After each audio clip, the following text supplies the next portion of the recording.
Včerejší den byl pro mě naplňující, inspirující.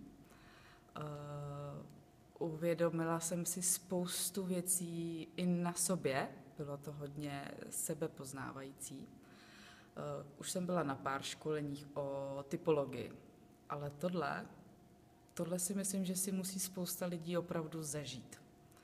Protože to není jenom o sebepoznání, ale taky sebepoznání druhých lidí. A já třeba, když jsem byla ve velké firmě, tak musím říct, že tam ty lidi ve vedoucích pozicích to hodně potřebují, protože můžou přijít i o hodně kvalitní lidi, pokud nemají tyto znalosti, a naopak tu těma znalostma, tím poznáním, jak s nima jednat, jak se k ním chovat a jak poznat ten jejich potenciál a naopak ho posílit, tak vlastně ty lidi můžou být v práci mnohem efektivnější, kvalitnější, pracovnější, prostě vyloženě tak, jak vlastně možná si ten vedoucí by se i přál. A hlavně budou ty lidi spokojenější.